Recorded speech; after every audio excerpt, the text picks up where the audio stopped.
Bueno, vamos a continuar ahora con el video de la lección 8 del tema 1. En el video de la lección 7 del tema 1 debe haber un bache como de 3 minutos porque se cayó la conexión de internet. Ya yo lo publiqué en el aula del video. Si hay algún error lo tendremos que revisar, pero creo que quedó bien editado. Bueno, voy a compartir el material. Creo que se ve, ¿no? Ok. La lección 8 tiene 2 puntos, cortos, pero que son fundamentales. Comenzamos con el teorema de la probabilidad total. Estamos en el material, tema 1, lección 8.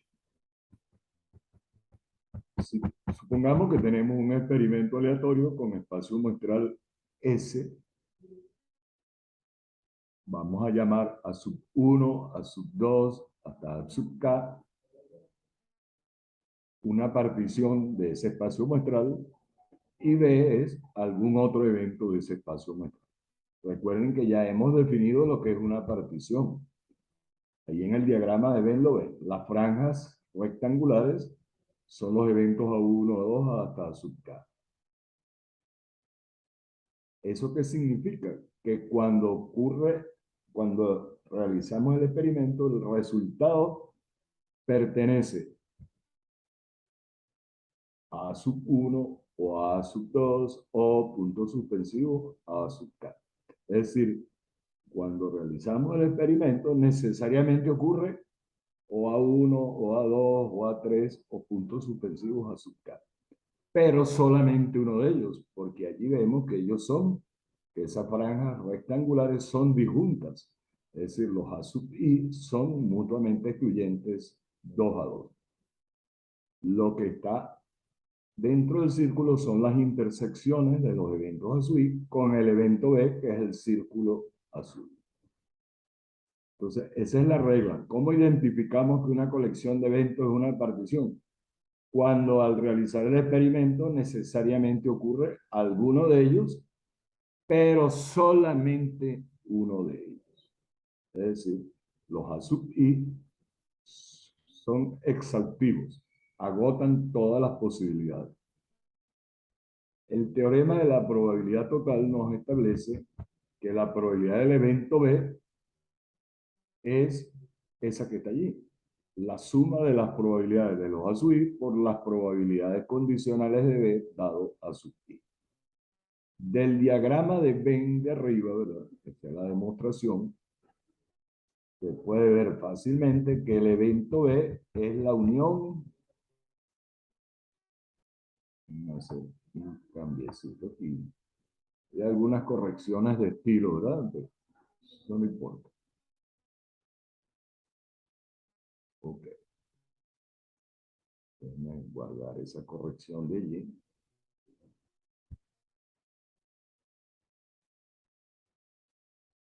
Creo que cuando hago estas operaciones a veces se cuelga el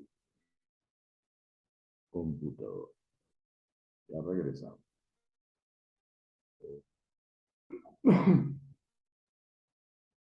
De acuerdo a ese diagrama de Venn, el evento B es la unión ¿de quién? De A sub 1 intersección B, es decir, el evento B puede ocurrir, ya lo vamos a escribir.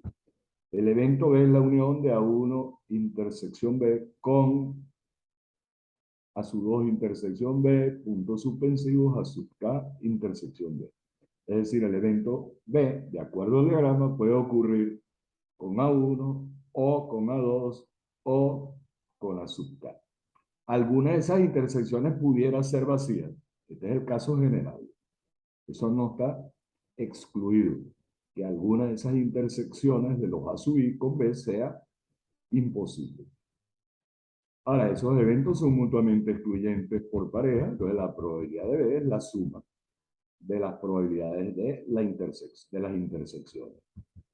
Pero ahí aplicamos la regla de la cadena. La probabilidad de A1 intersección B es probabilidad de A1 por probabilidad de B dado A1, más la probabilidad de A2 por la probabilidad condicional de B dado A sub 2 y así sucesivamente. Y al final, ¿qué nos queda? El enunciado.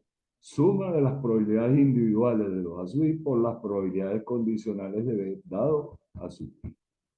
Y eso es lo que llamamos el teorema de la probabilidad total. Ahora el teorema de Bayes. Si ocurre el evento B, ¿cuál es la probabilidad de que ocurra alguno en particular de los eventos A sub i? Bueno, llamamos A sub j cualquiera de los A sub i, es decir, el subíndice j es alguno de los i, 1, 2, k. Entonces, la probabilidad si ocurre B, ¿cuál es la probabilidad de que ocurra A sub j? Definición de probabilidad condicional, probabilidad de la intersección entre probabilidad de B. En el numerador aplican la regla del producto, probabilidad de AJ por probabilidad de condicional de B dado a su poder. Y en el denominador aplicamos el teorema de la probabilidad total. Este resultado es lo que llamamos teorema de Bayes y buena parte de la literatura lo llaman el teorema de las causas. ¿Eso de dónde viene ese nombrecito? Bueno, si B es un efecto observable, una condición observable en una determinada situación real, y cuando ocurre ese efecto o situación o condición, nos podemos preguntar cuál es la probabilidad de que el origen de ese efecto sea una determinada causa. Entonces, en ese contexto, el evento B lo llamamos un efecto y los A sub i son las posibles causas.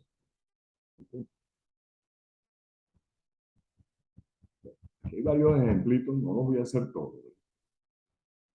Ejemplo 1, nos dicen que en una fábrica se le compran lotes de materia prima a 3 proveedores. ¿Qué nos dice esa tabla? Bueno, que al proveedor 1 se le compra el 30% de las lotes. Es decir, si compramos al azar, ¿verdad?, un lote de materia prima, podemos pensar que tenemos en una caja un gran número de etiquetas donde la etiqueta 1 representa al proveedor 1, la etiqueta 2 al proveedor 2 y la etiqueta 3 al proveedor 3. Entonces, si el 30% de esas etiquetas son 1, el 38% son 2 y el 32% son 3. Esto es una analogía. Si yo mezclo en esa bolsa o cajita todas esas etiquetas y elijo una al azar, la probabilidad de que sean 1, es decir, que el lote se le compre al proveedor 1 es 0,30, al proveedor 2 0,38 y al proveedor 3 0,32. La segunda fila de la tabla son probabilidades condicionales. Este 0,03 o 3%, ¿qué significa? Esa es la probabilidad condicional de que un lote sea rechazado dado que se le compró al proveedor 1. Este 0,04, ¿qué significa? Esta es la probabilidad de que un lote sea rechazado dado que se le compró al proveedor 2. Y este 0,035 o 3,5% es la probabilidad condicional de que un lote sea rechazado dado que se le compró al proveedor 3. Obsérvese que esas 3 posibilidades, que un lote se le compre al proveedor 1, al 2 o al 3, agota todas las posibilidades. Entonces, los eventos que vamos a definir fácilmente vamos a ver que son una partición. Se compra al azar un lote de materia prima y nos preguntan cuál es la probabilidad que el lote sea rechazado. Bueno, definimos a su I es el lote es comprado al proveedor I o fue comprado al proveedor I.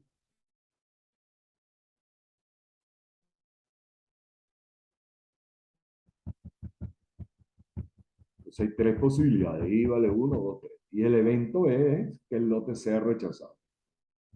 Entonces, el evento E puede ocurrir con A sub 1, es decir, el lote puede ser rechazado y haber sido comprado al proveedor 1. O el lote es rechazado y puede haber sido comprado al proveedor 2. O el lote es rechazado y se le compró al proveedor 3. Es decir, esas tres posibilidades. Si un lote es rechazado, las tres posibilidades son que haya sido comprado al proveedor 1, al 2 o al 3, pero uno solo de ellos. Por eso los ASUI agotan todas las posibilidades y son disjuntos, por lo tanto son una partición. Entonces la probabilidad de B, como los ASUI, son una partición, estas intersecciones son disjuntas, como vimos en el diagrama. La probabilidad es la suma de las probabilidades. Y aquí aplicamos el teorema de la probabilidad total. La probabilidad de cada intersección es la probabilidad de A sub I por la probabilidad de B dado sub I. Y de la información que está en la tabla, sacamos probabilidad de A sub 1, 0,30. Y la probabilidad de que sea rechazado el lote, dado que se le compró al proveedor 1, 0,03 y así sucesivamente.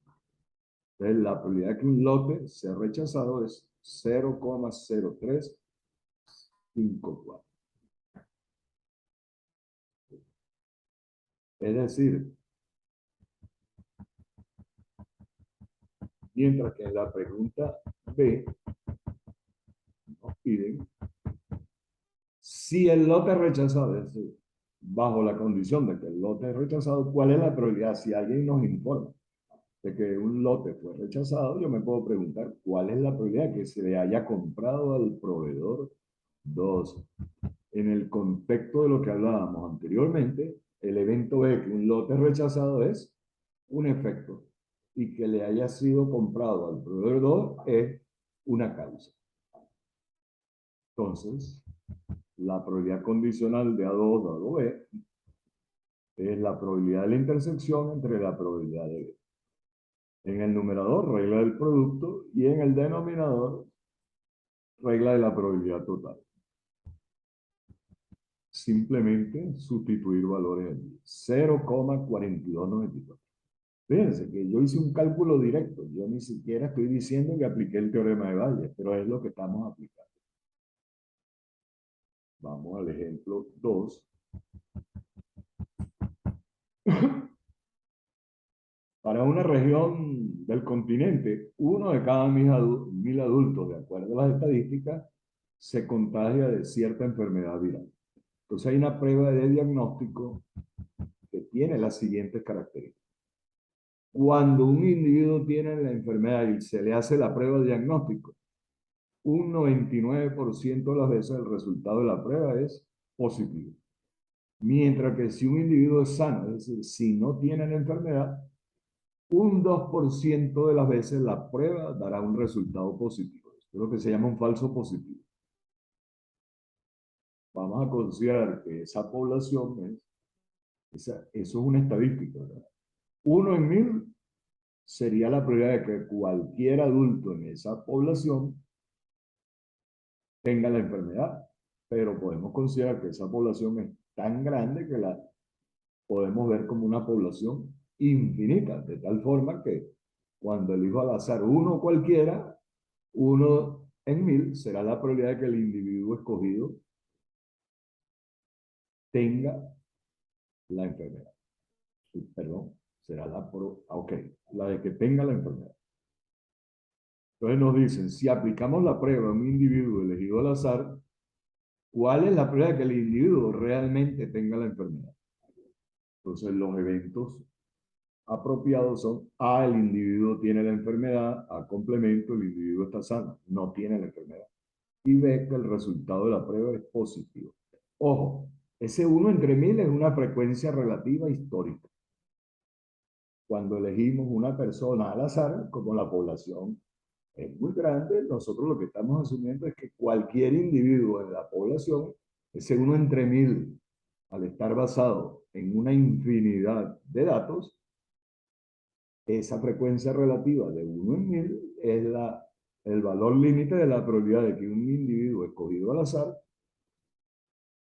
tenga la enfermedad. La población en la práctica siempre va a ser finita, pero usualmente asumimos que es muy grande y por lo tanto podemos hacer infinitas observaciones de esa población. El diagrama de árbol que está allí en pantalla nos da toda la información que necesitamos. Primera rama conduce a dos posibilidades. A, el individuo tiene la enfermedad, o A, complemento, no tiene la enfermedad. Y las probabilidades son 1 en 1000 y 999 en 1000. En la segunda rama nos conduce a B o B complemento, que la prueba da positivo o negativo. Si el individuo tiene la enfermedad, hay una probabilidad condicional de 0.99. Esa es la probabilidad de B dado A, la probabilidad de que la prueba dé positivo, dado que el individuo sometido a la prueba esté enfermo. 0.99. Y la de que no la tenga, 0.01. De que la prueba dé negativo. Mientras que si el individuo está sano, es decir, si ocurre a complemento, la probabilidad condicional de B dado a complemento, es decir, que la prueba de positiva, estando sano el individuo, es 0.02. Y de que de negativa, estando sano el individuo, es 0.98. ¿Cuánto vale entonces la probabilidad total de que la prueba de un individuo elegido al azar en esa población, que la prueba dé positivo? Bueno, será. Probabilidad de que el individuo tenga la enfermedad, 0.01. Por probabilidad que la prueba dé positivo, dado que el individuo está enfermo, 0.99. Más probabilidad que el individuo esté sano, 0.999, por la probabilidad de que la prueba dé positivo, dado que el individuo está sano, 0.02. Bueno, sustituyendo valores, ya está. 0.02097 es la probabilidad de un individuo elegido aleatoriamente, la prueba clínica de positivo. Ahora, si la prueba dio positivo, ¿cuál es la probabilidad de que el individuo esté realmente enfermo, que tenga la enfermedad? Una probabilidad condicional. Probabilidad de que el individuo esté enfermo y tenga la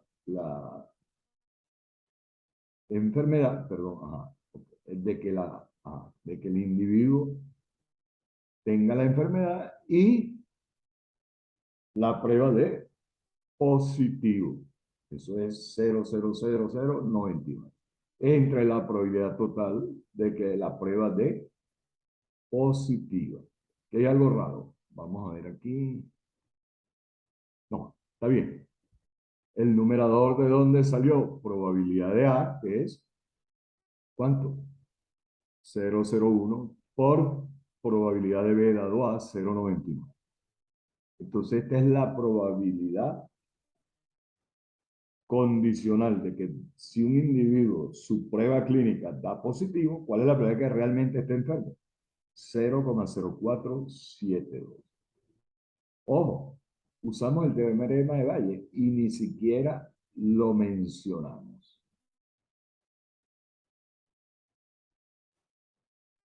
Ok. El ejemplo 3. Bueno, yo creo que está bien explicado en el material para que el video no quede tan raro. Ahí está resuelto. Ok, ese se lo estudian ustedes. Es lo mismo. Hasta cierto punto es mecánico. Ahí lo que vale la pena es la parte C. ¿Ok? Háganle y si hay alguna duda, por correo les contesto o en la sesión en vivo que vamos a tener, o por Meet o por Zoom. No sé para cuándo la fijé, si para el lunes o el martes. Entonces recuerden que en el aula, los archivos actuales que están en el aula de tema 1, lección 7 y tema 1, lección 8, tienen unas correcciones de estilo. Ya están en el aula, o sea, los archivos que están en el aula son los que tienen que utilizar. Les puse una nota en el tablón también. Ya tienen una nota de que ya publicamos el video de la lección de tema 1, lección 7, y ahora voy a publicar el de tema 1, lección 8. Ok. Bueno, cualquier duda de este último ejercicio me la consultan, pero creo que está bien explicado ahí. Bueno, mañana los links de YouTube, ¿verdad? Porque hoy trabajé bastante ya.